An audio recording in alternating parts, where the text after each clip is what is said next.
భగవద్గీత 18 రోజుల కోర్సుకు మీ అందరికీ స్వాగతం. సో మనం చిన్న ప్రార్థనతో మొదలు పెడతాం. ఓం అజ్ఞాన తిమిరాంతస్య జ్ఞానాంజన శలాకయ చక్షురున్మిళితం येन తస్మై శ్రీ గురవే నమః. నమః విష్ణుపాదాయ కృష్ణపృష్ఠాయ భూతలే శ్రీమతే భక్తివేదాంత స్వామి నితి నామినే. నమస్తే సరస్వతి దేవే గౌరవాణి ప్రచారిణే నిర్విశేష శూన్యవాది పాశ్చాత్య దేశతారిణే. జై శ్రీ కృష్ణ చైతన్య ప్రభు నిత్యానంద శ్రీ అద్వైత గదాధర శ్రీవాసాది గౌర భక్త వృంద. హరే కృష్ణ కృష్ణ కృష్ణ హరే హరే, హరే రామ రామ రామ హరే హరే. హరే కృష్ణ. సో నిన్న మనం ఏం తెలుసుకున్నాము? మీరేమైనా ఒకటి రెండు బుల్లెట్ పాయింట్స్ చెప్తే వాటిని గమనించి మనం ముందుకెళ్దాం. నిన్న 7వ అధ్యాయం కదా మనము చర్చించాము. సో 1 or 2 పాయింట్స్ మీరు ఎవరైనా చెప్పగలరా? భగవాన్ని చేరుకోవాలి అని అంటే ఆరోహణ క్రమంలో కాకుండా అవరోహణ క్రమంలో వెళ్తే భగవాన్ని అనుగ్రహాన్ని పొందడానికి అవకాశం ఉంటుంది అని ఒకటి చెప్పుకున్నాము. మళ్ళీ స్వామి భగవానుడి శరణాగతి పొందాలి అని అంటే మనకు ఏ రకమైన ఆధ్యాత్మిక జ్ఞానం ఉండాలి దాని గురించి సంతోషం. నాస్తికులు మరియు విశ్రమ భక్తుల గురించి తెలుసుకున్నాము. దేవతల పూజ గురించి అండ్ ఎవరు భక్తులు కాగలరు.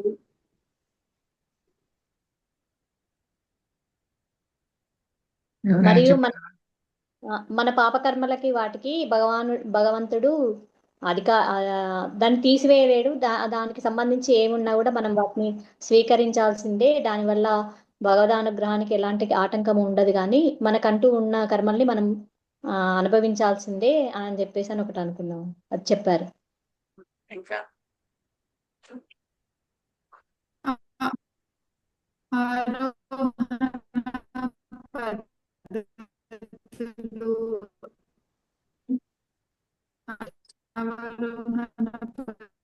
ఇంటర్నెట్ బ్రేక్ అవుతా ఉన్నట్టున్నది.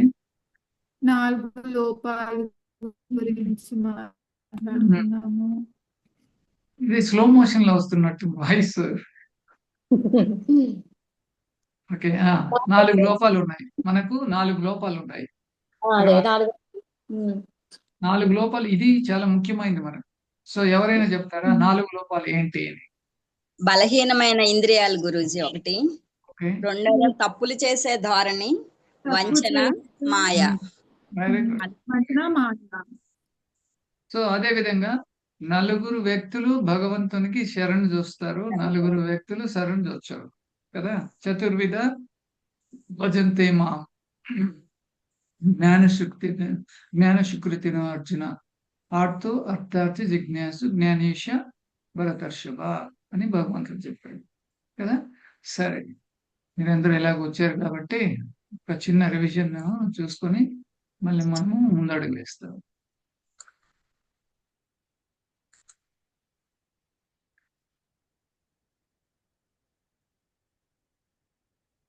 హరే కృష్ణ కృష్ణ కృష్ణ హరే హరే, హరే రామ రామ రామ హరే హరే. సరే, మీకు పీపీటీ కనిపిస్తుంది కదా? కనిపిస్తుందండి. ఓకే.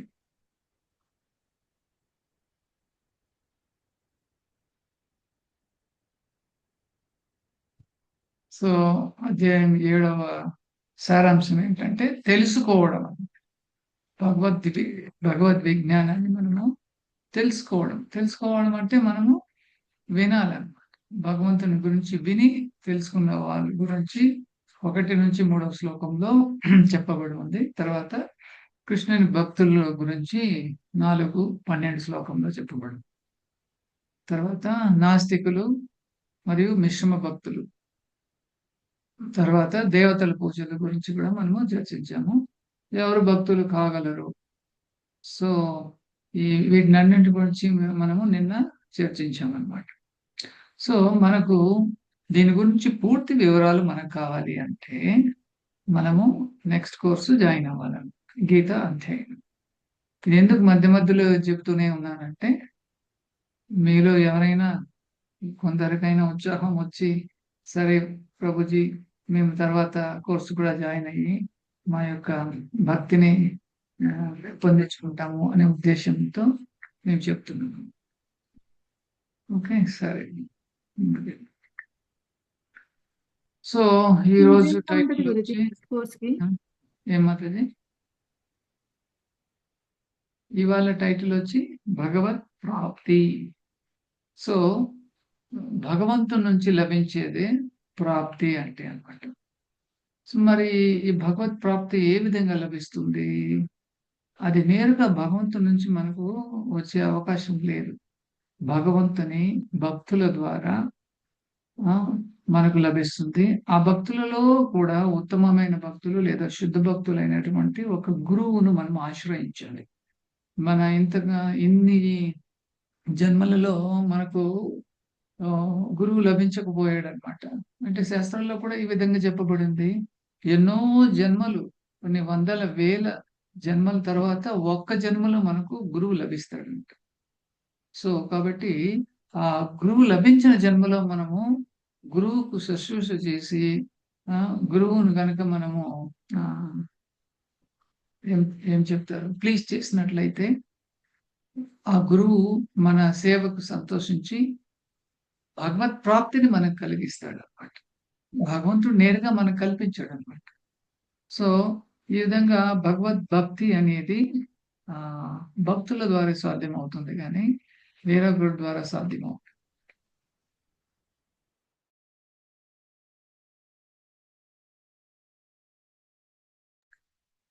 మనం కొంచెం ముందుకెళ్దాం. అధ్యాయం 8 యొక్క సారాంశము తెలుసుకోవడం కూడా. సో అర్జునుడు రకరకాల ప్రశ్నలు అడిగాడు అనమాట ఆయనకు. ఎందుకంటే అర్జునుడు 360 degrees టర్న్ తీసుకున్నాడు. యుద్ధం చేయను అని కూర్చున్నాడు. ఇప్పటి నుంచి భగవంతుడు భగవద్గీతను బోధించి నువ్వు యుద్ధం చేయాలి అని సన్నిహితం చేశాడు. సో ఈ మధ్య కాలంలో అర్జునుడికి ఉద్భవించిన ఈ ప్రశ్నలు అవన్నీ భగవంతుడు వాటిని చక్కగా వివరించి చెప్పి చివరిగా ఏ నిర్ణయం తీసుకోవాలో అది అర్జునుడికే వదిలేశారు అన్నమాట.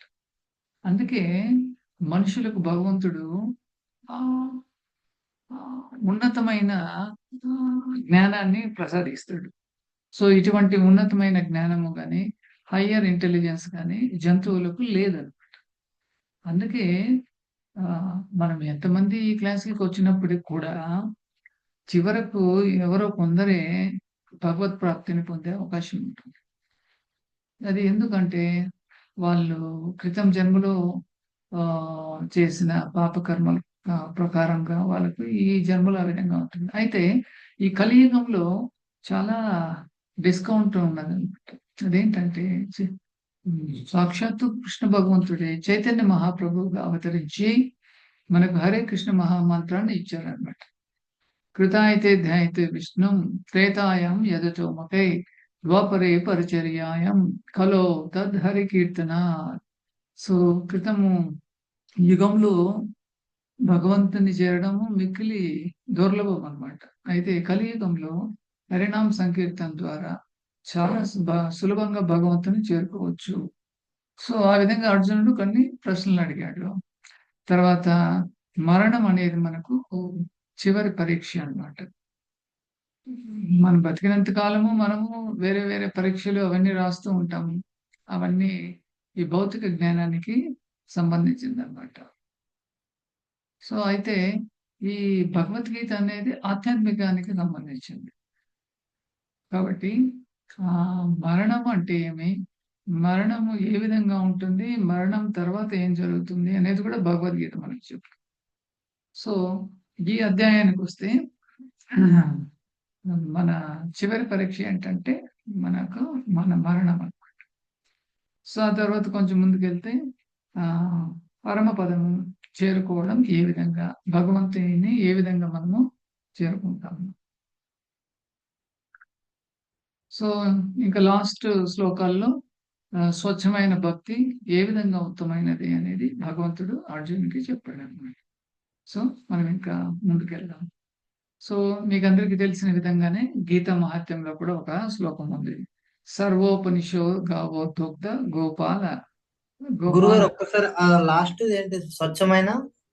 స్వచ్ఛమైన భక్తి ఉత్తమమైనది. ఈ నిన్న నిన్న చాప్టర్ లో మనము మిశ్రమ భక్తులను కూడా చర్చించాము. అంటే వాళ్ళ భగవంతమైన భక్తి కూడా ఉంటుంది, అదే విధంగా తాను సొంతంగా అనుభవించాలనే కోరిక కూడా ఉంటుంది. అంటే అది ఉత్తమమైన భక్తి కాదనమాట, కొంచెం మిక్స్డ్ కాక్టైల్, మిశ్రమం అన్నమాట. అయితే అందులో కానీ ఇంకా మనము ఉన్నత స్థితికి వెళ్తే అది స్వచ్ఛమైన భక్తి అవుతుంది, అదే ఉత్తమమైన భక్తి. సరే, సో గీతా మహాత్మ్యం శ్లోకమారులో ఈ విధంగా ఉంది. సర్వోపనిషోదో గావో దోగ్ధ గోపాలనందన పార్థో వచ్చ సుదీర్తోక్త దుగ్ధం గీతామృతం మహా. సో అన్ని ఉపనిషత్తుల సారాంశమైన గీత ఉపనిషత్తు అని కూడా పిలువబడి భగవద్గీత ఆవు లాంటిది. యదువంశానికి చెందిన బాలుడిగా ప్రసిద్ధి చెందిన శ్రీకృష్ణుడు అతనికి పాలు పిండారు. గోవు వంటి అర్జునుడు జ్ఞానోదయం పొందిన మరియు స్వచ్ఛమైన భక్తులు భగవద్గీత యొక్క అమృతాన్ని సేవించాలి. అంటే ఈ విధంగా పోల్చారనమాట, ఒక్కొక్కరు ఒక్కొక్క దానితో పోల్చారనమాట. స్వచ్ఛమైన లేదా శుద్ధమైన భక్తులు ఎలా ఉండాలంటే భగవద్గీత యొక్క అమృతాన్ని సేవించాలి. ఇప్పుడు మనం గంగలో కనుక స్నానం చేసినట్లయితే మన పాపాలన్నీ వెళ్తాయి. అదే గీతామృతంలో గనక మనం స్నానం చేస్తే మనము భగవద్ధామాన్ని చేరుకోవచ్చు. మనం చేసిన పాపాలే కాకుండా పుణ్యాలు, పాపాలు, మరి ఇంకా మనకు ఏమేమి ఇక్కడ ఈ భౌతిక ప్రపంచంలో ఇంకా దేనికి మనం రుణపడి ఉన్నామో అవన్నీ శమిసిపోయి మనం భగవంతుని చేరే అవకాశం కల్పిస్తుంది, కేవలం మనం శుద్ధ భక్తుల నుంచి భగవద్గీతను మనం విన్నట్లయితే. సో అయితే ప్రశ్నించడం మనకు ఎదుగుదలకు సంకేతం.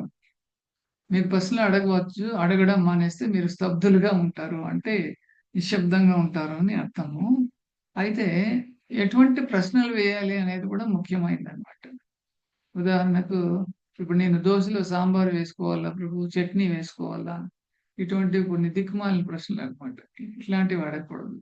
సో మనకు మెచ్యూర్డ్ క్వశ్చన్స్ అనమాట, చాలా ఉన్నతమైన ప్రశ్నలు మనం అడగాలి. అదే పరీక్షిత్ మహారాజ్ కూడా సుఖదేవ గోస్వామిని ప్రశ్నించాడు. నాకు 7 రోజుల్లో మరణం సంభవించి అని నాకు శాపం ఉన్నది, ఇప్పుడు నా తరుణోపాయం ఏమి? నేను చనిపోతాను 7 రోజుల్లో అని ఇప్పుడు నాకు తెలిసింది, ఇప్పుడు నేనేం చేయాలి అని సుఖదేవ గోస్వామిని అడిగితే సుఖదేవ గోస్వామి అద్భుతమైన భగవంతుని లీలలు నువ్వు వినాలి, అది వినడం వల్ల నువ్వు భగవద్ధామాన్ని చేరుకుంటావు అని చెప్తే అప్పుడు గంగా నది తీరాన కూర్చొని 7 రోజులు ఉపవాసం చేసి భాగవతం విని పరీక్షిత్ మహారాజు అంటే అర్జునుడి యొక్క మనవడు అనమాట, భగవద్ధామాన్ని వెళ్ళిపోయాడు. ఓకే, సో దీని ద్వారా మనం తెలుసుకున్నది ఏంటంటే చక్కగా మనం విని శ్రద్ధగా విని అందులో ఉన్న మనకు నిజంగా అవి అర్థం కానివి మనము ప్రశ్నలు అడిగి మన ప్రశ్నలకు సమాధానాలను నివృత్తి చేసుకోవాలి. ఓకే, సో ముందుకెళ్దాం. ఇక్కడ అర్జునుడు కూడా అడుగుతున్నాడు ఉత్తమ ప్రశ్న ఏంటంటే మరణ సమయంలో కృష్ణుడిని ఎలా చేరుకోవాలి? అర్జునుడు ఇలా ఎందుకు అడుగుతున్నాడు దాన్ని కూడా ఈ రాబోయే స్లైడ్స్ లో ఎక్స్ప్లెయిన్ చేయబడింది అనమాట. సో మనందరికీ మన డేట్ ఆఫ్ బర్త్ ఎక్కడ చూసినా మన డేట్ ఆఫ్ బర్త్ ఉంటుంది. ప్రతి సంవత్సరము మన పుట్టినరోజు జరుపుకుంటాము, ఎంతనో పిలుస్తాము, తర్వాత కేక్ కటింగ్ ఉంటుంది, బెలూన్లు గాల్లో ఎగురుతాయి, తర్వాత విందు ఉంటుంది. ఈ విధంగా ఎన్నో సంవత్సరాలు మనము జరుపుకున్నాము. అయితే ఎన్ని సంవత్సరాలు మనం పుట్టినరోజు జరుపుకున్నప్పటికి కూడా మనము చనిపోతామనే దాన్ని నేను చనిపోతాను అనేది మనం నమ్మం అనమాట. అది అంతగా మనకు వంట పట్టదు, అసలు జీర్ణించదు కూడా. సో అయితే ఈ భౌతిక ప్రపంచంలో ఎవరైతే పుడతారో వాళ్ళు చనిపోక తప్పదు అని భగవంతుడు చెప్పాడు. జాతస్య హి ధ్రువం మృత్యో అని భగవంతుడు చెప్పేశాడు. ఇక్కడ పుట్టుక ఉంటే చావు ఉంటుంది, చావు ఉంటే మళ్ళీ పుట్టుక ఉంటుంది అని చెప్పాడు. సో మనందరికీ మన పుట్టిన తేదీ తెలుసు, కానీ మనం చనిపోయే తేదీ అన్ఫార్చునేట్లీ ఎవరికి తెలియదు అనమాట. సో మనం ఏం చేయాలైతే అంటే, మనం మరణం ఎప్పుడు సంభవిస్తుందో మనకు తెలియదు.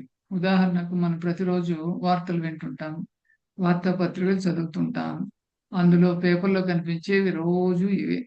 చిన్న వయసులో అబ్బాయి అమ్మాయి చనిపోయాడు, ఆ తర్వాత ఇంకొక వ్యక్తి జిమ్ చేస్తూ చనిపోయాడు, ఇంకొక వ్యక్తి బాత్రూమ్ లో పడి చనిపోయాడు.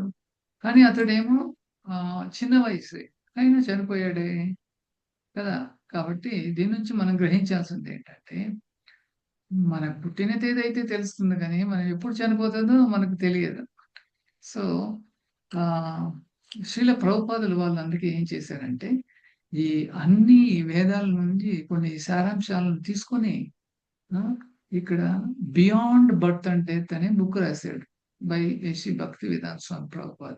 జనన మరణములకు అతీతంగా, అది తెలుసుకోవాలని ఎవరికైతే జిజ్ఞాస ఉన్నదో వాళ్ళు ఈ బుక్ చదవచ్చు. తెలుగులో కూడా ఉన్నది, జనన మరణాలకు అతీతంగా.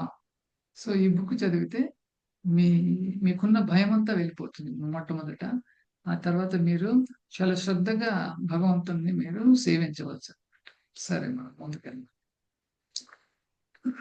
సో ఈ 5వ శ్లోకంలో ఏ విధంగా చెప్పబడింది? అంతకాలేచు మాం ఏవ స్మరన్ ముక్త కలేవరం యః ప్రయాతి సమద్భావం యాతి నాతి అత్ర సంశయః. మరియు అతని తన జీవితాంతం నా గురించి మాత్రమే ఆలోచిస్తూ. హరే కృష్ణ గురూజీ, సౌండ్ కొంచెం పెంచండి. హరే కృష్ణ. మీకందరికి వినిపిస్తుందా లేదా ఈయనకు ఒక్కరికే వినపడట్లేదా? వాయిస్ చిన్నగా వినిపిస్తుందండి. వినిపిస్తుంది సార్.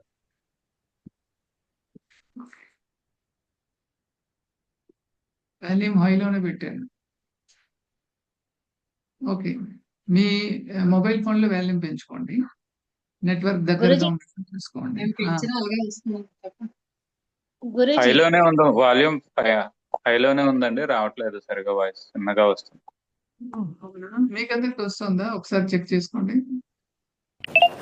వస్తుంది గురూజీ. ల్యాప్టాప్ హైలో నుంచి పెట్టారు. ఓకే,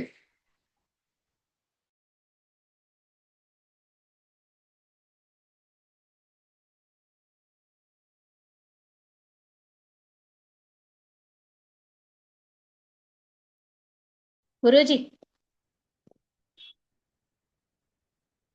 ఉత్తమ ప్రశ్నది స్లైడ్ వేయరా?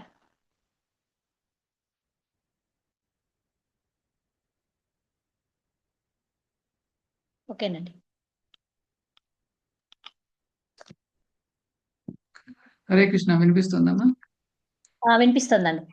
ఓకే,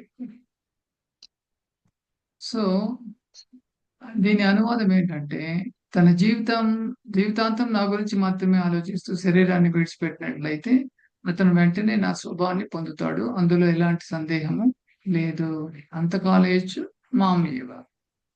సో అయితే అంతకాలంలో భగవంతుణ్ణి గుర్తు పెట్టుకోవడం ఎలాగా అనేది ఒక పెద్ద ప్రశ్న అన్నమాట. ఉదాహరణకు మీరు ఒక 3 రోజులు రైలు ప్రయాణం చేశారు, 4వ రోజు ఇల్లు చేరుకోండి కదా. అప్పుడు మీకు ఇంకా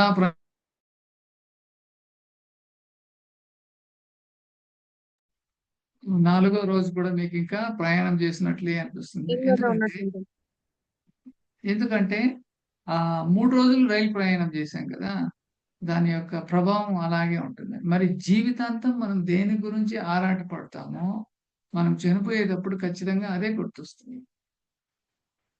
కాబట్టి ఏది గుర్తొస్తుందో అటువంటి శరీరాన్ని మనం తీసుకోవాల్సి వస్తుంది.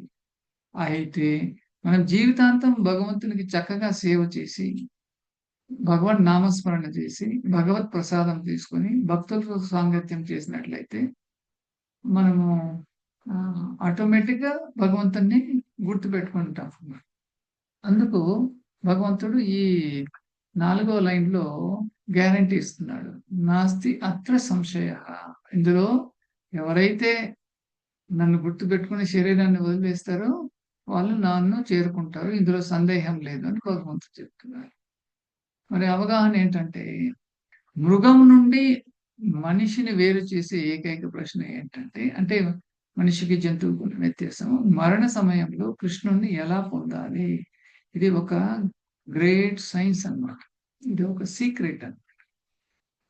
దీని సీక్రెట్‌ని మనము ఛేదించాలంటే భగవద్గీత, భాగవతం బాగా చక్కగా వినాలి, చదవాలి. సో, మరణ సమయంలో కృష్ణుని ఎలా పొందాలి?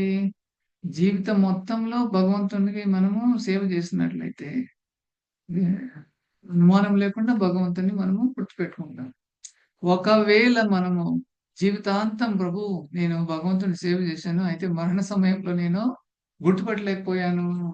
దానికి సమాధానం ఏమంటే భగవంతుడు చెప్తాడు.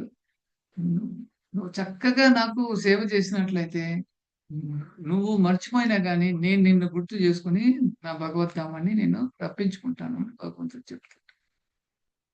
సో, అయితే భగవంతునిని మనం గుర్తు చేసుకోకపోవడానికి గల శత్రువులెవరు?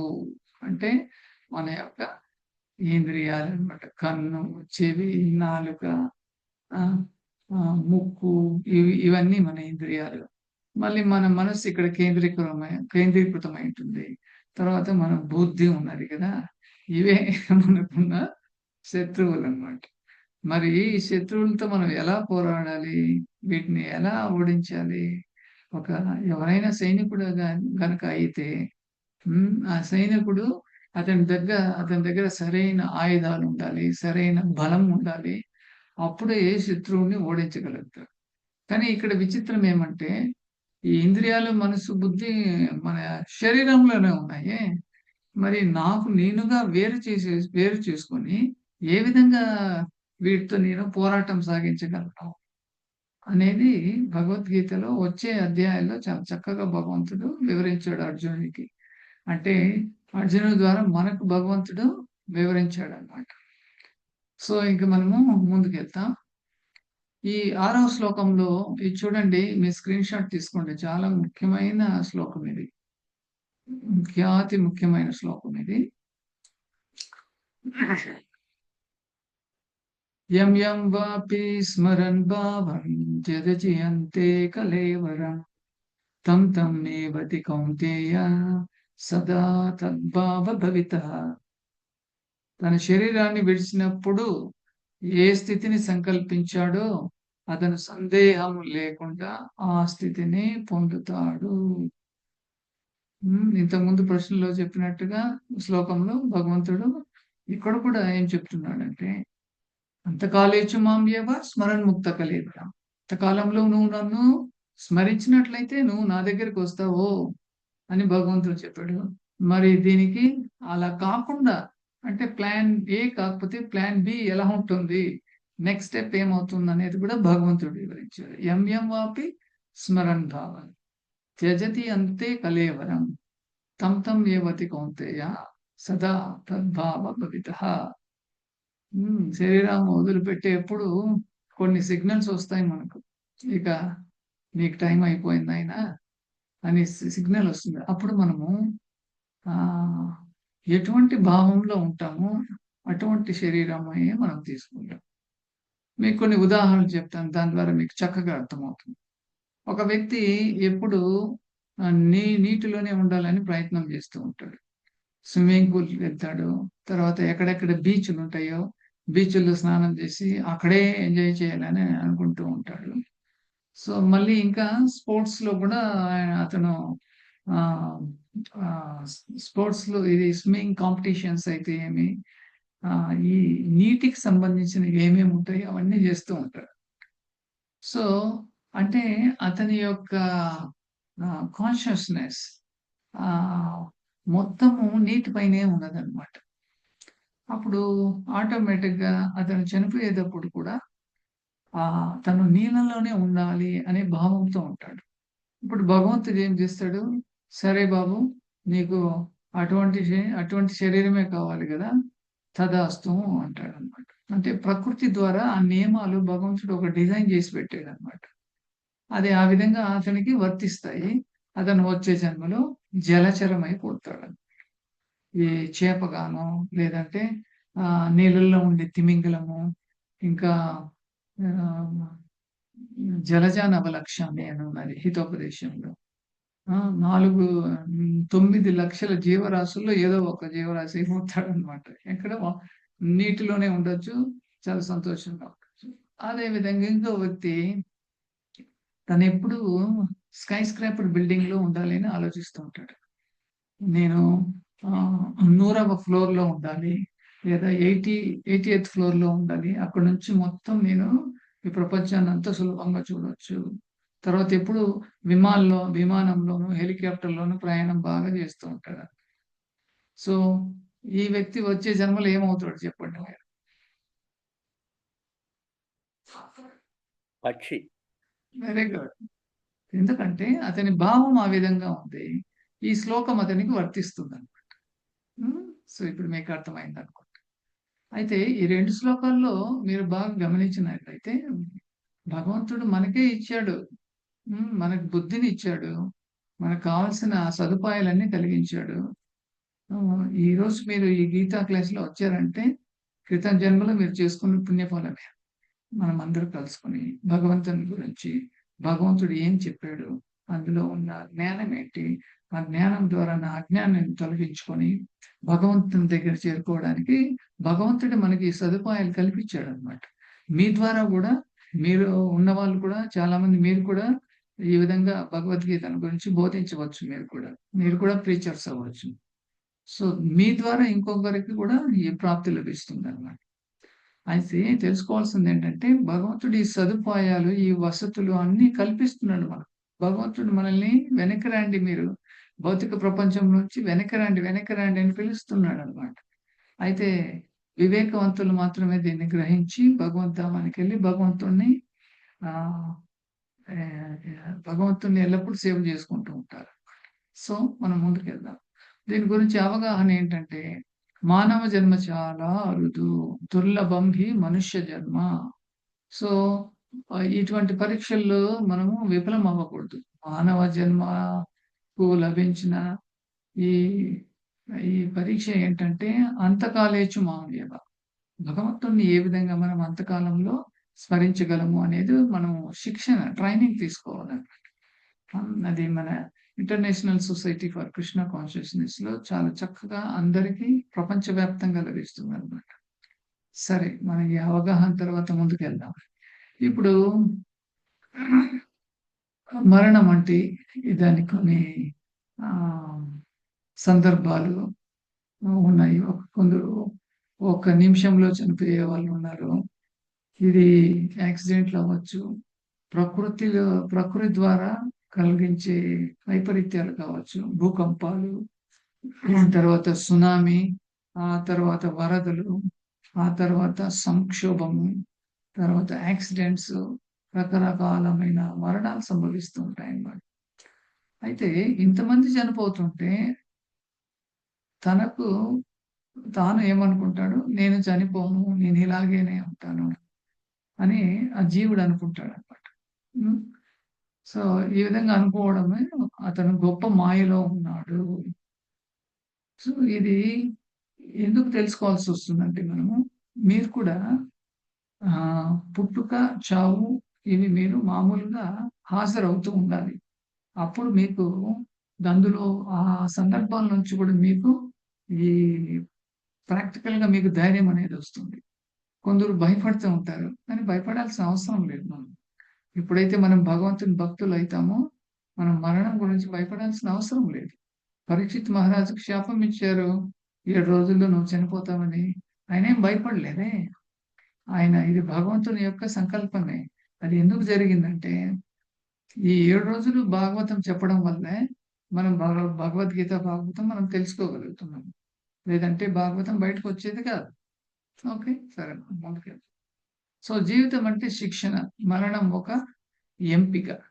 ఇదేంటి మరణం ఒక ఎంపిక ఎలా అవుతుందంటే, అవును, in English it is called art of leaving the body. Art of living anybody can do that. ఇప్పుడు ఈ 4 ఉన్నాయి కదా, ఆహార, నిద్ర, భయ, మైథునం. అవి ఏ జంతువైనా చేస్తుంది. మరి మనము అదే చేసి వాటికన్నా ఉన్నతంగా ఆలోచించుకుంటా ఉంటే మరి జంతువుకు మనకి ఉన్న వ్యత్యాసం ఏంటి మరి? అందుకే భగవంతుడు మనకు మరణాన్ని ఎంపిక చేసుకునే అవకాశం ఇచ్చాడు. ఎప్పుడది? ఎప్పుడైతే మన జీవితంలో కృష్ణ చైతన్య శిక్షణ మనం తీసుకుంటామో అప్పుడు మరణము మనకు ఒక ఎంపిక అవుతుంది. మనము మరణానికి భయపడాల్సిన అవసరం లేదు. మరణం తర్వాత ఏం జరుగుతుందో మనకు తెలుసు. అయితే అక్కడ ఎంపిక ఏ విధంగా ఉంటుందంటే భగవద్ధామాన్ని చేరుకునేట్టుగా ఉంటుంది. అక్కడ ఎంపిక సరిగ్గా లేకపోతే, ఉదాహరణకు ఎంతో మంది రాజకీయ నాయకులు మన దగ్గరికి ఓటు కొరకు వస్తూ ఉంటారు. మనం సరే ఈయన ఎంపిక చేసుకుంటే మనకంత మంచి చేస్తాడని ఓటేస్తాం. ఆ తర్వాత తెలుస్తుంది వాడొక దుష్టుడు అని. వాడి ద్వారా ఏమి ప్రయోజనం లేదు.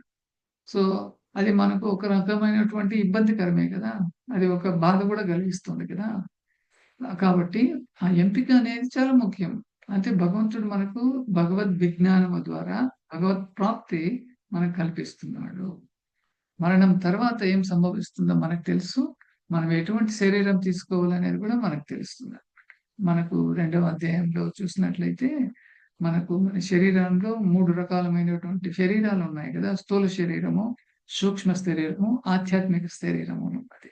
సో ఈ ఆధ్యాత్మిక శరీరము ఎప్పుడైతే భగవంతుని గురించి తెలుసుకుంటుందో అప్పుడు ఈ స్థూల శరీరము, సూక్ష్మ శరీరము అవసరం లేదనమాట. ఆధ్యాత్మిక శరీరంతో భగవద్ధామాన్ని చేరుకొని భగవంతుని శాశ్వతంగా సేవ చేస్తూ ఉంటుంది. సో ఇవన్నీ మనం తెలుసుకోవాలంటే మనకు ఒక మంచి శిక్షకుడు ఉండాలి. ఆ శిక్షకుడిని మనము గురువు అని చెప్తామన్నమాట. కాబట్టి గురువు లేనిదే భగవత్ ప్రాప్తి మనకు లభించదు. ఇది మాత్రము సత్యము. అన్ని పురాణాల్లోనూ అన్ని వేద గ్రంథాల్లోనూ ఇదే చెప్పబడి ఉందన్నమాట. ఎవరైతే గురువు లేరో అతన్ని అనాథ అని మనం చెప్పవచ్చు. మామూలుగా తల్లి తండ్రి లేకుండా ఉంటే అతన్ని అనాథ అంటాము. తల్లి తండ్రులు ఉండి కూడా అతనికి ఒక గురువు లేడంటే అతనే నిజమైన అనాథ.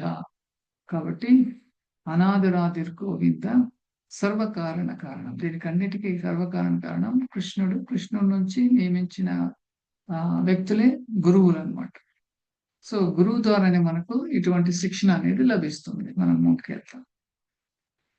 సో పరమాత్మ ప్రాప్తి గురించి ఈ 8వ అధ్యాయము 9 నుంచి 22 శ్లోకాల్లో చెప్పబడింది. ఇక్కడ చూసినట్లయితే మీరు ఇది వైకుంఠ లోకం అన్నమాట. ఈ వైకుంఠ లోకంలో భగవంతుని లాగానే భక్తులు కూడా అలాగే ఉంటారు. అందరికీ చతుర్భుజాలు ఉంటాయి. అయితే ఒకే రకంగా ఉన్నప్పుడు కూడా వాళ్ళలో భగవంతుని దాస్యత్వం మాత్రమే ఉంటుంది కానీ భగవంతుని కన్నా నేను మించిన వ్యక్తి అనే భావన వాళ్ళలో ఉండదు. దానికి ఉదాహరణ ఏంటంటే భగవంతుని సేవకులుగా వీళ్ళందరూ సేవిస్తున్నారు. అదే రూపం ఉన్నప్పటికీ కూడా చూడండి, ఇక్కడ వీళ్ళు కీర్తన చేస్తున్నారు, కొందరు ఈ పుష్పాలు అర్పిస్తున్నారు, కొందరికి భగవంతుని సేవ చేయడానికి వస్తూ ఉన్నారు, ఇంకొందరు భగవంతునికి పాద సేవ చేస్తున్నారు. కాబట్టి వాళ్ళు దాస్యభావంలోనే ఉంటారు. అందుకే దీన్ని వైకుంఠం అంటారు. సో ఆ పరమప్రాప్తి ఏ విధంగా లభిస్తుంది అనేది ఈ శ్లోకాల్లో చెప్పబడి ఉంది. మరి పరమపదం చేరుకోవడం ఎలాగా? ఎందుకు నిజంగా మనము భగవద్ధామానికి వెళ్ళాలి? ఏం జరుగుతుంది అక్కడికి వెళితే? దీని గురించి కూడా మనము తెలుసుకోవచ్చు. సో 14వ శ్లోకంలో భగవంతుడు ఏ విధంగా చేరుకోవాలి అని చెప్తున్నాడు.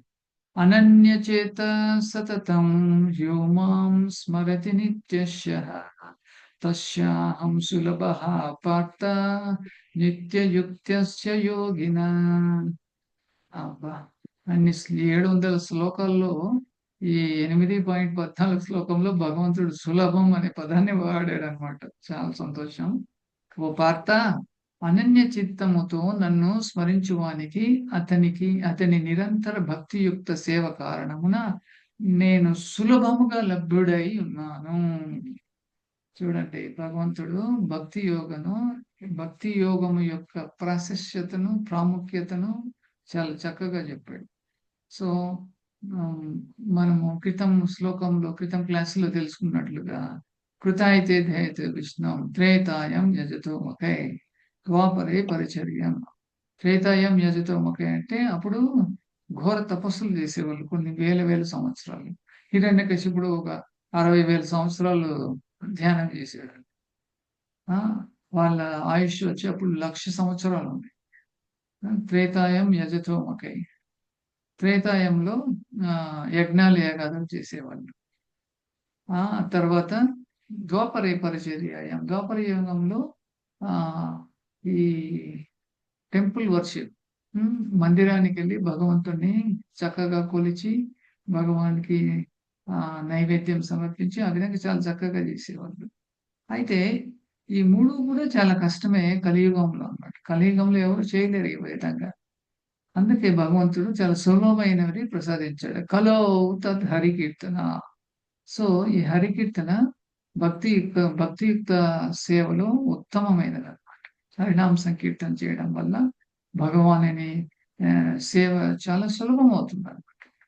హరే కృష్ణ మహామంత్రం జపం చేయడం ద్వారా, గ్రంథ పఠనం చేయడం ద్వారా, భక్తుల సాంగత్యం చేయడం ద్వారా భగవంతుడు చాలా సంతోషిస్తాడు అన్నమాట. ఓకే, సరే మనం ముందుకెళ్దాం. మరి ఎందుకు పరంపదం మనం చేరుకోవాలి?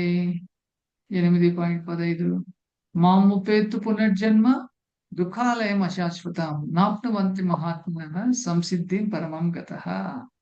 భక్తిలో యోగులైన మహాత్ములు నన్ను పొందిన తరువాత వారు అత్యున్నత పరిపక్వతను పొందినందున పూర్తిగా బాధలతో నిండిన ఈ తాత్కాలిక ప్రపంచానికి తిరిగి రారు. దుఃఖాలయం అశాశ్వతం. ఎవరైనా ఎప్పుడైనా మీరు గుర్తుపెట్టుకోవచ్చు, 8.15 శ్లోకంలో భగవంతుడు ఈ భౌతిక ప్రపంచానికి ఒక పేరు ఇచ్చేసాడు, ఒక బిరుదు ఇచ్చాడు, ఒక టైటిల్ ఇచ్చేసాడు. ఏంటది? బాబు, నువ్వు ఉన్న ప్రదేశము దుఃఖాలయము, పైగా అది అశాశ్వతము అని భగవంతుడు చెప్పేశాడు, స్టేట్మెంట్ ఇచ్చేసాడు. అయితే మనం ఏం చేస్తున్నాము? ఈ దుఃఖాలయాన్ని మనము ఆనందాలయము అని అనుకుంటున్నాం. మనము ఎంతో మంది ఇంటి పేర్లకు వాళ్ళు ఈ విధంగా పెట్టుకుంటారు కదా, మాది బృందావనం లేదంటే ఆనంద నిలయము అని పెట్టుకుంటారు. అయితే అందులో అన్ని దుఃఖాలే ఉంటాయి. ఇంకొకరి ఇల్లు ఏమో కస్తూరి అని పెట్టుకుంటారు. కస్తూరి అంటే ఒక రకమైనటువంటి పువ్వు లేదా సుగంధం అన్నమాట. కానీ వాళ్ళ ఇంట్లో అంతా ఫిల్దీ స్మెల్ వస్తూ ఉంటుంది. సో మనం ఏం చేస్తున్నాము? భగవంతుడు ఎప్పుడైతే దీన్ని దుఃఖాలయం అని చెప్పాడో అది మనం చదవకపోగా, తెలియకపోగా ఈ దుఃఖాలయాన్ని మనము ఆనందాలయంగా అనుకుంటున్నాము. ఎప్పుడైతే మనం వాడుతున్న వస్తువులు మన శరీరంతో కలిపి అవి శాశ్వతమని మనం అనుకుంటున్నాము. కానీ భగవంతుడు ఏం చెప్పాడు? బాబు, అవన్నీ అశాశ్వతమే అని చెప్పాడు. తర్వాత ఏం చెప్పాడు? నాప్నువంతి మహాత్మనః సంసిద్ధిం పరమం గతః. ఎప్పుడైతే పరిపక్వతతో ఎవరైతే నన్ను పొందుతారో, ఇక్కడ పరిపక్వత అంటే మెచ్యూరిటీ అన్నమాట. భక్తిలో మనకు మెచ్యూరిటీ రావాలి. పిచ్చిగా ఏదేదో వాగడం కాదు, ఏదేదో మనకు తోచిన పనులు ఏదంటే అది చేయడం కాదు. ఒక ప్రామాణికమైన గురువు ద్వారా మనము ఆ జ్ఞానాన్ని పొంది, ఆ పరిపక్వతను పొంది ఆ విధంగా చేయడం వల్ల ఈ దుఃఖాలయం నుంచి నువ్వు తప్పించుకొని నా ధామానికి తిరిగి రాగలవు, పరమపదంకు ఆ విధంగా నువ్వు చేరుకోగలవు అని 8.15లో భగవంతుడు మనకి చెప్పాడు. సరే, మనం ముందుకెళ్దాం. మరి నిజమైన సమస్యలు ఏంటి? చాలా మంది ఏమంటారు? మా అమ్మాయికి పెళ్లి కాలేదు, మా అబ్బాయికి ఉద్యోగం రాలేదు, నాకు ఇంక్రిమెంట్ రాలేదు, లేదా నా వెనకింటి వాడు లేదా నా చుట్టుపక్కల ఉన్న వాళ్ళు నన్ను చాలా ఇబ్బంది పెడుతున్నారు, అని ఏదేదో చెప్తుంటాం. మా అబ్బాయికి మెడిసిన్ సీట్ రాలేదు, ఈ విధంగా ఏదేదో చెప్పుకుంటూ ఉంటాం. నిజానికి అవి నిజమైన సమస్యలు కావు. నిజమైన సమస్యలు ఇవే. పుట్టుక కూడా ఒక సమస్యే. దాంతో పాటు పెద్ద వయసు వస్తుంది, శరీరం ముడతలు పడుతుంది, కళ్ళు మసగ్గా ఉంటాయి, పళ్ళు ఊడిపోతాయి. మనం వద్దురా బాబు అంటే కూడా వస్తూనే ఉంటాయి అన్నమాట. అయితే మనమేమో వాటికేదో రిపేర్లు చేసేసుకొని సంతోషంగా ఉండాలని ప్రయత్నం చేస్తాము. జుట్టు తెల్లగైపోతే దానికి నల్ల రంగు వేస్తాం, కళ్ళు కనిపించకపోతే అద్దాలు పెట్టుకుంటాం, పళ్ళు ఊడిపోతే కట్టుడు పళ్ళు పెట్టుకుంటాం. ఈ విధంగా కొంచెం అడ్జస్ట్మెంట్ చేసేయాలని అనుకుంటున్నాము. కానీ అది కూడా ఎన్ని రోజులు జరుగుతుంది? జరగదు కదా. తర్వాత వ్యాధి వస్తుంది. ఆ వ్యాధి వద్దురా అంటే కూడా వస్తుంది. అది దాన్ని ఎవరు ఆపలేరు కదా. సో ఇవన్నీ మనం కావాలని ఎవరు కోరుకోరు, కానీ వస్తుంది అది. ఇక్కడ మనం గమనించాల్సిన విషయం ఏంటంటే, ఎందుకు వస్తుంది అనే ప్రశ్న అడగాలి. అది ఎవరు అడగట్లేదు.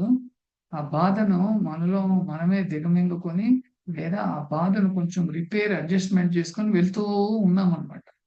ఎందుకు, ఎక్కడి నుంచి వస్తున్నాయి, వీటికి రూట్ కాజ్ ఏంటి, మూల కారణం ఏంటి అని ఎవరు విచారించట్లేదు, ఎవరు పరిశోధించట్లేదు. ఏ వ్యక్తి అయినా ఎప్పుడైనా ఆలోచిస్తే దీని గురించి అతను నిజమైన తెలివైన వంతుడు అన్నమాట. సో ఈ పుట్టుక, పెద్ద ముసలితనము, వ్యాధి, మరణము, ఇవే నిజమైన సమస్యలు. మరి ఈ నిజమైన సమస్యల నుంచి బయటపడాలంటే మనం ఏం చేయాలి అనేది భగవద్గీత మనకు బోధిస్తుంది. సరే, మనం ముందుకెళ్తాం. 8.16లో భగవంతుడు ఈ విధంగా చెప్తున్నాడు. ఆ బ్రహ్మ భువనాల్లోక పునరావృత్తినో అర్జున మాముపేతు కౌంతేయ పునర్జన్మన విద్యతే. చాలా చక్కగా చెప్పాడు చూడండి భగవంతుడు. ఓ అర్జున, ఈ భౌతిక జగత్తునందలి అత్యున్నతమైన లోకం ఏది? అత్యున్నతమైన లోకం అంటే బ్రహ్మలోకం అని మొదలుకొని అత్యధమ లోకము వరకు గలకు. అత్యధమ లోకం ఏంటంటే పాతాళం అన్నమాట. సర్వలోకములు జన్మ మృత్యు భరితమై దుఃఖ ప్రదేశములే, కానీ ఓ కౌంతేయ, నా లోకముకు చేరిన వాడు పునర్జన్మను పొందడు. చూసారా భగవంతుడు ఎంత చక్కగా చెప్పాడు. ఆ బ్రహ్మ భువనాల్లోక, అక్కడికెలా బ్రహ్మలోకం నుంచి పాతాళ లోకం వరకు నువ్వు ఈ శరీరం మార్చి ఏ లోకానికి పోయినప్పుడు కూడా ఈ జన్మ, మృత్యు, జర, వ్యాధి అనేవి ఉన్నాయి. నువ్వు తప్పించుకోలేవు. నువ్వు పాతాళంకు పోయినా, లేదా స్వర్గలోకంకు పోయినా, లేదా బ్రహ్మలోకం పోయినా, ఏ లోకానికి పోయినా నువ్వు తప్పించుకోలేవు. అయితే భగవంతుడు ఇక్కడ దానికి పరిష్కార మార్గం కూడా చెప్పేశాడు. మాము పేత్తు కౌంతేయ పునర్జన్మ నా విద్యతే. నా లోకం చేరిన వాడు పునర్జన్మను పొందే అవకాశమే లేదు. మరి ఏ విధంగా మనము భగవంతుని చేరుకుంటాం అనేది గ్రేట్ సైన్స్ భగవద్ధామని చేరుకోవడానికి. సరే, ముందుకెళ్దాం. సో మీకు ఎడమవైపు చూసినట్లయితే ఇది ఈ యూనివర్స్, ఈ సృష్టి యొక్క ఒక ఉదాహరణ మీకు ఇవ్వబడింది అన్నమాట. సో ఇది ఇక్కడ 1 యూనివర్స్ ఇక్కడ ఉన్న చూడండి. ఈ 14 లోకాలు ఇక్కడే ఉన్నాయి. మనము మధ్యలో ఇక్కడ ఉన్నాం అన్నమాట. కింద పాతాలు, అతలు, వెతులు, సుతలు, రసాతలు, మహితలు, తలతలు, పాతాలు, ఆ విధంగా మళ్ళీ భువర్లోకము, ఇవన్నీ స్వర్గలోకం ఇక్కడ ఉన్నాయి. ఇక్కడ టాప్ మోస్ట్ వచ్చి ఇక్కడ బ్రహ్మలోకం ఉంటుంది. సో ఆ బ్రహ్మలోకం నుంచి ఇంకా పైకి వెళ్తే అక్కడ కారణ ఓషన్ అక్కడ ఉంటుంది. అంటే ఇది స్పిరిచువల్ వరల్డ్ కు మెటీరియల్ వరల్డ్ కు బార్డర్ అన్నమాట. దాని నుంచి ఇంకా వెళ్తే మనకు అసలైన గోలోకం ఇక్కడ ఉన్నదన్నమాట. ఈ తామర పువ్వులన్నీ ఉండి చూసారు, ఇదే గోలోకం ఉందామని. అదే మన హోమ్ టౌన్. అక్కడ వదిలేసి ఇక్కడ పడిపోయాం మనం. తిరిగి భగవంతుడు మనల్ని పిలుచుకోవడానికి ఈ అవకాశాలన్నీ మనకు కల్పించాడు అనమాట. ఓకే, ఇది మీకు వివరించాలంటే చాలా సమయం పడుతుంది. మీరు గీతా అధ్యయనం క్లాస్లో చేరినప్పుడు ఈ ఒక్కొక్క మ్యాప్ గురించి నేను క్షుణ్ణంగా మీకు వివరిస్తాను. మరి 19వ శ్లోకంలో భగవంతుడు ఏం చెప్తున్నాడు? భూతగ్రామ స ఏవాయం భూత్వా భూత్వా ప్రళయతే. రాత్యాగమే వంశ పార్థ ప్రభావ్యత్య హరాగమే. బ్రహ్మదేవుని పగటి సమయం ఆరంభమైనప్పుడు జీవులందరూ మరల వ్యక్తమగుచు అతని రాత్రి ఆరంభమైనంతనే వివశులై నశింతురు. అదేంటిది, బ్రహ్మదేవుని పగటి సమయంలోనే ఇంతమంది చనిపోతారా? అది ఏ విధంగా సాధ్యము అంటే, దీనికి ఒక్కొక్క లోకంలో ఒక్కొక్క రకమైనటువంటి వాతావరణం ఉంటుంది. ఉదాహరణకు మన భూమి పైన 6 నెలలు చంద్రమండలంలో ఒక రోజుతో సమానం. మీరు ఎవరైనా ఈ అదేది ఒక షో ఉంటుంది చూడండి, ఏమంటారు దాన్ని, అది ప్లానెట్స్ అని, ప్లానిటోరియం, కరెక్ట్. ప్లానిటోరియంకు మనం వెళ్ళినట్లయితే అక్కడ కొన్ని మన బరువు కూడా చూసుకోవచ్చు. అక్కడ కొన్ని మషిన్లు పెట్టింటారు అక్కడ. ఈ చంద్రమండలంలో మీ బరువు ఎంత, తర్వాత ఈ అంగారకుడిలో నీ బరువు ఎంత, అక్కడ మనం ఒక కాయిన్ వేస్తే మన బరువు చెప్తున్నాం. సో సో ఈ విధంగా కళ్ళు మసక రావటం, తెల్ల జుట్టు రావడం, అది చెప్పారు చూడు, అది చెప్పరా ఒకసారి?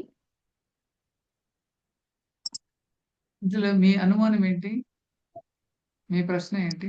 అదే ఎందువలన వస్తుంది అనేది తెలుసుకోవట్లేదు ఎవరు అన్నారు కదా. అవును, మరి ముసలితనము, వ్యాధి, జననము, మరణము ఎందుకు వస్తుందని ఎవరు తెలుసుకోవడానికి ప్రయత్నం చేయట్లేదు. దాంతో అడ్జస్ట్ చేసుకొని వెళ్ళిపోతూ ఉన్నారు. అయితే ఎవరైతే అడుగుతారో, ఆ విధంగా ఎవరైతే ప్రశ్నిస్తారో వాళ్ళు నిజమైన తెలివివంతులు అని చెప్పాను. ఓకే, అదే చెప్పండి ఒకసారి చెప్పరా? సరే, వెనక్కి వెళ్దాం. అయితే ఈ 4 నిజమైన సమస్యలు అన్నమాట. జననము, మరణము, జన్మ, మృత్యు, జర, వ్యాధి, ఇవి 4 మన నిజమైన సమస్యలు. వీటిని మనం తప్పించుకోవాలంటే ఈ శరీరాన్ని చెప్పండి. వీటిని అధిగమించాలి, వీటిని మనము తప్పించుకొని వెళ్ళాలంటే మనము భగవత్ సేవ చేసుకొని ఈ శరీరం వదిలిన తర్వాత భగవద్ధామాన్ని చేరుకోవాలి. అప్పుడు మనకి సమస్యలు ఉండవు అని మన శాస్త్రాలన్నీ ఘోషిస్తున్నాయి. సరే, సో ఇక్కడ బ్రహ్మదేవుని పగటి సమయం ఆరంభమైనప్పుడు జీవులందరూ మరల పుడతారంట, రాత్రిలోనే చనిపోతారంట.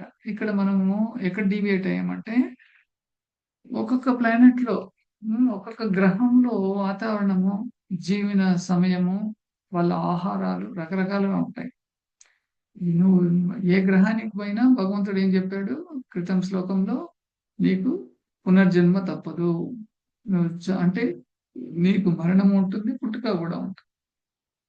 కాబట్టి దాని గురించి పరిష్కార మార్గమే నువ్వు ఆలోచించాలి అని భగవంతుడు చెప్తున్నాడు. సో అయితే బ్రహ్మదేవుని పగటి సమయం ఏంటి అని ఒకసారి చూస్తాం. ఇక్కడ చూడండి, ఈ యుగాల యొక్క వ్యవధి ఉన్నది అనమాట, వాళ్ళ పీరియడ్ ఆఫ్ టైం.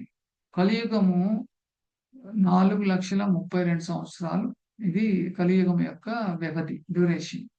ఇందులో మనము 5,500 సంవత్సరాలు పూర్తి చేశాం. ఇంకా 4,27,000 సంవత్సరాలు ఉంది కలియుగానికి. ఇంకా మళ్ళీ ద్వాపర యుగాన్ని దీన్ని ఇంటూ 2 చేస్తే 8,64,000 సంవత్సరాలు ద్వాపర యుగం యొక్క పీరియడ్, వ్యవధి. త్రేతాయుగం అయితే దాన్ని ఇంటూ 3 చేయాలి, 12,96,000. మరి సత్యయుగం వ్యవధి 17,28,000 సంవత్సరాలు. దేవుడా, వీటన్నిటినీ కూడితే 43,20,000 సంవత్సరాలు. దాన్ని ఒక మహాయుగం అంటారు. దాన్ని ఇంకా 100తో మల్టిప్లై చేస్తే అది బ్రహ్మ యొక్క ఒక రోజు అవుతుంది. అంటే బ్రహ్మ యొక్క ఒక రోజును మనము కల్పం అంటాం. మరి బ్రహ్మ యొక్క ఒక రోజు ఏంటి, మనం లెక్కల్లో నైపుణ్యాలు ఏమో చూస్తాం. 322 పెట్టుకున్నా 43,20,00,000 సంవత్సరాలు బ్రహ్మదేవునికి ఒక రోజు అవుతుంది. ఒక రాత్రి కూడా కలిపితే ఈ విధంగా 26 కోట్లు అయిపోతుంది. దీన్ని 2 కల్పాలు అంటారు. సో దీన్ని బట్టి మనం గ్రహించింది ఏంటంటే బ్రహ్మ యొక్క పగటి సమయము చెప్పడానికి ఈ పట్టిక తయారు చేయాల్సి వచ్చింది. ఆ విధంగా రాత్రి కూడా ఆయన వ్యవధి కూడా అదే విధంగా ఉంటుంది. అంటే మన మనిషి యొక్క ఆయుష్ కేవలం 100 సంవత్సరాలే. ఆ 100 సంవత్సరాలు కూడా ఎవరు సరిగ్గా బతకట్లేదు. ఆ విధంగా బ్రహ్మ ఈ ఒక కల్పం పాటు ఉంటే ఈ విధంగా ఒక రోజుదే ఆయనది లెక్క. ఆ విధంగా బ్రహ్మ 100 సంవత్సరాలు జన్మిస్తాడు. ఐ మీన్ బతుకుతాడు అనమాట. తర్వాత ఇంకొక బ్రహ్మను భగవంతుడు అపాయింట్ చేస్తాడు.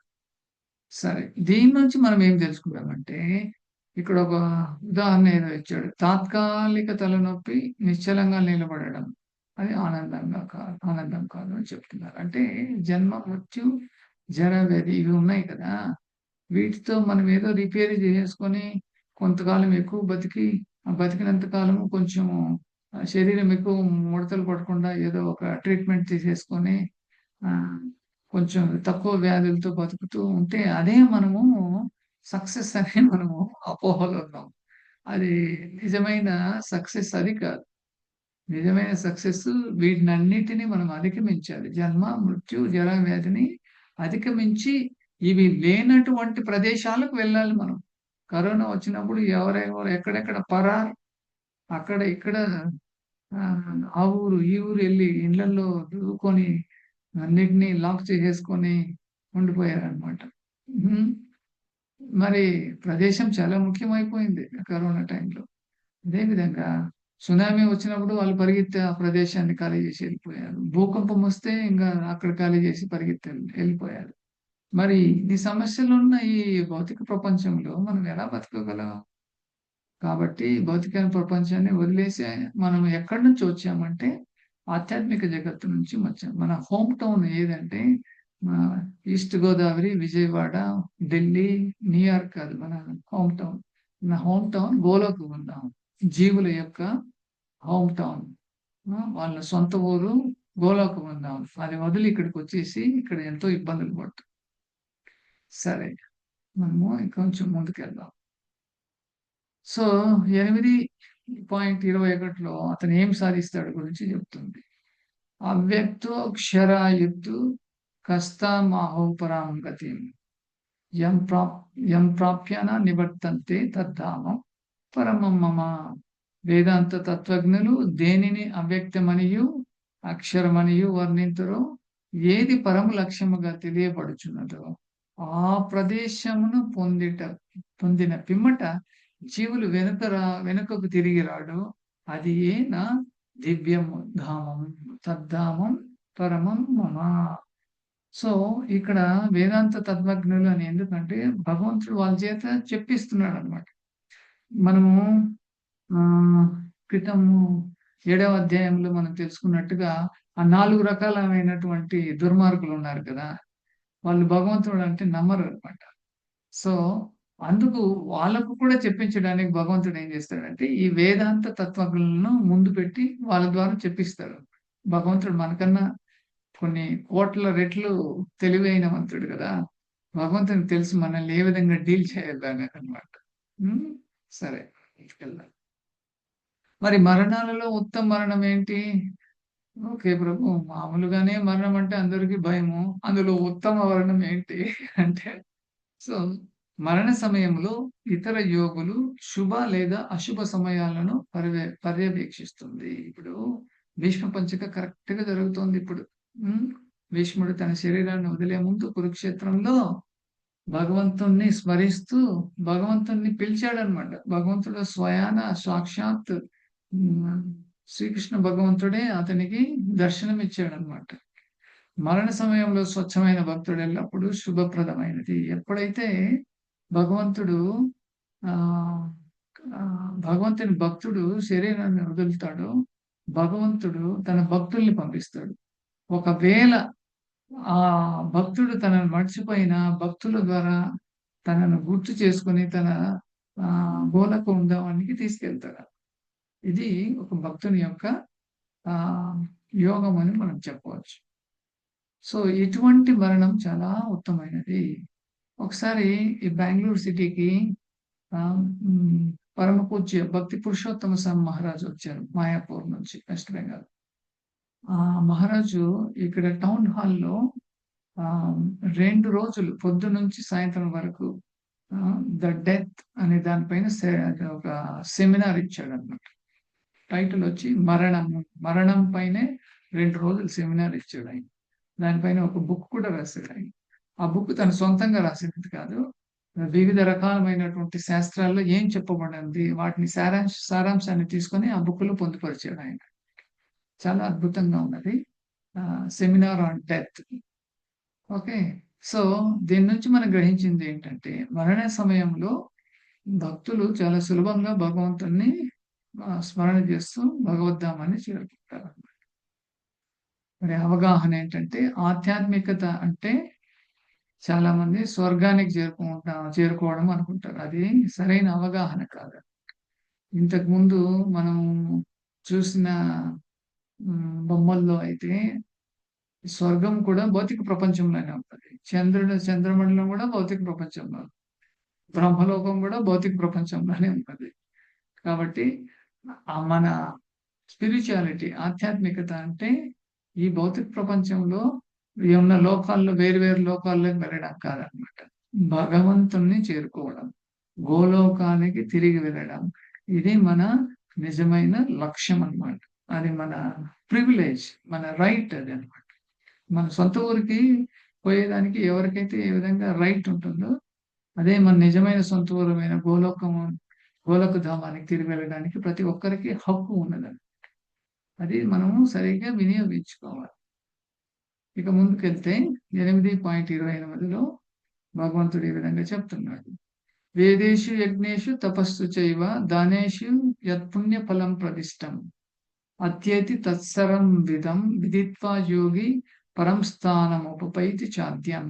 వేదాధ్యయనమున వలనను తీవ్ర తపస్సులతో కూడిన యజ్ఞాచరణము వలనను దానము వలనను భక్తియుక్త సేవా మార్గమును చేపట్టి మానవునికి ఆధ్యాత్మికములు మరియు కామకర్మములు అనుసరించటం వలనను కలుగు ఫలితములు లభింపకపోవు.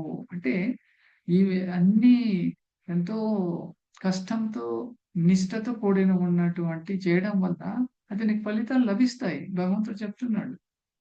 అయితే కేవలం భక్తియుక్త సేవను ఆచరించడం ద్వారా అతడు వీటన్నిటినీ పొందుటయే కాక అత్యంతమైన శాశ్వతమైన దివ్యధామమును సైతము చేయగలడు. చూడండి, భక్తి యోగం అనేది ఎంత అద్భుతమైనది, ఎంత సులభమైనది, ఎంత సరళమైనది. భగవంతుడు ఇక్కడ ఈ భక్తి యోగంను మనకు ప్రతిపాదిస్తున్నాడు, రికమెండ్ చేస్తున్నాడు అన్నమాట.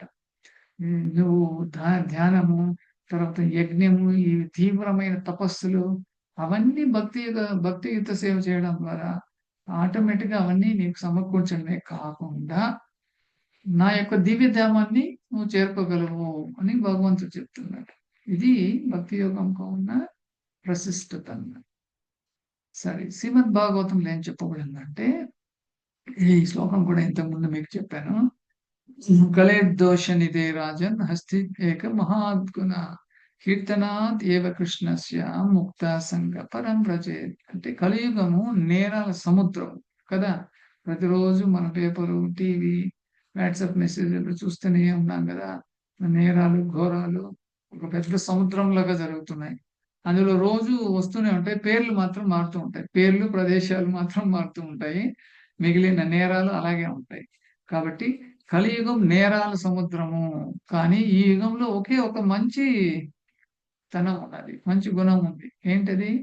హరే కృష్ణ మహామంత్రాన్ని జపించడం ద్వారా భౌతిక బంధము నుండి విముక్తి పొంది పరమాత్మను పొందవచ్చును. కీర్తన ఏవ కృష్ణస్య. కీర్తనం అంటే కృష్ణుని గురించి, ఇంకెవరి గురించి కాదు. కీర్తన. అందుకే ఈ కలియుగంలో ఉన్న వాళ్ళంతా దిక్కుమాలిన వెధవులని భగవంతుడు ఈ విధంగా చెప్పాడు. కీర్తనాదేవ కృష్ణస్య. కృష్ణుని యొక్క నామస్మరణం చేయడాన్ని కీర్తన అంటారు అన్నమాట. ఆ విధంగా ఎవరైతే చేస్తారో వాళ్ళకు ముక్త సంఘ పరంపర వాళ్ళకు నా ముక్తి లభిస్తుంది అని భగవంతుడు చెప్పాడు అన్నమాట. సరే, మరి 8వ అధ్యాయం యొక్క సారాంశం కూడా ఒకసారి గమనిద్దాం. సో భగవత్ ప్రాప్తి అధ్యాయం సార్ ఈ 8వ అధ్యాయం గురించి చెప్పబడుతుంది ఇక్కడ. మరణం అంటే అది చివరి పరీక్ష అన్నమాట. సో దానికి ఒక శ్లోకం కూడా ఉంది, అది ఎంఎం వాపి స్మరణ భావన్ అంతకాలేషు మాం ఏవ. ఈ శ్లోకాల్లో భగవంతుడు చెప్పాడు, చివరి దశలో మరణ సమయంలో ఎవరైతే నన్ను స్మరిస్తారో వాళ్ళు నా దగ్గరికి వస్తారు. అయితే నన్ను స్మరించకుండా ఇంకా ఏదో దాని గురించి స్మరిస్తే వాళ్ళు అటువంటి శరీరాన్ని తీసుకోవాల్సి వస్తుంది అని భగవంతుడు చెప్పాడు. ఆ తర్వాత పరంపదం ఏ విధంగా చేరుకోవడం, భక్తి భక్తి యోగం ఎటువంటి ఉత్తమమైనదని. తర్వాత ఇంకా కొంచెం వెనక్కి వెళ్తే మనము భగవంతుడు శ్రీమద్ భాగవతంలో కూడా ఈ విధంగా చెప్పబడి ఉంది, కలియుగంలో కేవలం హరినామ సంకీర్తనం చేయడం ద్వారా మనకు అన్ని రకాలమైనటువంటి భక్తి యోగము మనకు లభ్యమవుతుంది అని భగవంతుడు చెప్పాడు. ఓకే, సో ఇంతటితో ఈ 8వ అధ్యాయము సారాంశం మనము ముగించాము. హరే కృష్ణ కృష్ణ కృష్ణ హరే హరే, హరే రామ రామ రామ హరే హరే. గ్రంథరాజ్ శ్రీమద్ భాగవతంకి భగవద్గీతకి జై. సో హరే కృష్ణ మహామంత్రం కాబట్టి మనం ఎప్పుడు జపించాలి దీన్ని. సో ఇక్కడ ఉన్న చూడండి, ఇది పంచతత్వ మంత్రం అన్నమాట. దీని స్క్రీన్ షాట్ కూడా మీరు తీసుకోవచ్చు. హరే కృష్ణ మహామంత్రము జపించే ముందు మనం ఈ పంచతత్వ మంత్రం జపించాలి. జై శ్రీకృష్ణ చైతన్య ప్రభు నిత్యానంద శ్రీ అద్వైత గదాధర శ్రీవాసాది గౌర భక్త వృంద.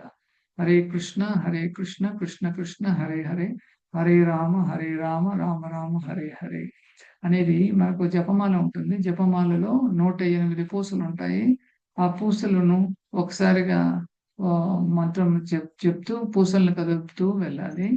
ఈ విధంగా ఒక మాల చేసినట్లయితే దానికి ఒక 7 నుంచి 8 నిమిషాలు అవుతుంది. ఆ విధంగా మీరు ఈ హరే కృష్ణ మహామంత్రం జపం చేయొచ్చు. మీకు సపరేట్ సెమినార్లు ఉంటాయి ఈ హరే కృష్ణ మహామంత్ర జపం చేయడానికి. సో మనకు కలి సంతరణ ఉపనిషత్తు, యజుర్వేదము, కొన్ని శాస్త్రాల నుంచి ఈ విధంగా చెప్పబడం ఉంది. ఏంటంటే హరే కృష్ణ కృష్ణ కృష్ణ హరే హరే, హరే రామ రామ రామ హరే హరే. ఇది షోడశక నామ్న కలి కల్మష నాశనం నాతరో పరతరోపాయ సర్వవేదేషు దృశ్యతే. హరే కృష్ణ మహామంత్రంలోని 16 పేర్లు హరే కృష్ణ కృష్ణ కృష్ణ హరే హరే, హరే రామ రామ రామ హరే హరే. ఈ విధంగా జపం చేస్తే కలియుగంలోని అన్ని చెడు నాశనాలను ఇది నాశనం చేస్తుంది. ఇది సమస్త దుర్గుణాలకు ఇది ఒక పరిష్కార మార్గం అన్నమాట. సో ఈ విధంగా ఈ శాస్త్రాల్లో చెప్పబడిన ప్రకారంగా మనం ఇవన్నీ చూసుకున్నట్లయితే ఈ మన ఇస్కాన్ సంస్థ ద్వారా మనకు ఎన్నో సదుపాయాలు మనకు ఉచితంగా మనకు కల్పిస్తుంది. మనము మనకున్న సమయంలో కొంత కేటాయించి మన భగవత్ ప్రాప్తి లభించడానికి మనము ముందుకు వెళ్ళడానికి ప్రయత్నించి చివరగా భగవద్ధామాన్ని చేరుకోవడానికి మనము ప్రయత్నం చేయాలి. నాకు ఈ అవకాశం ఇచ్చినందుకు, మీరు శ్రద్ధగా విన్నందుకు నా యొక్క ధన్యవాదాలు తెలుపుతాం. ఈరోజు క్లాస్ నేను ముగిస్తున్నాను. హరే కృష్ణ. ఇప్పుడు మీకు ఏమైనా ప్రశ్నలు ఉంటే అడగచ్చు అన్నమాట.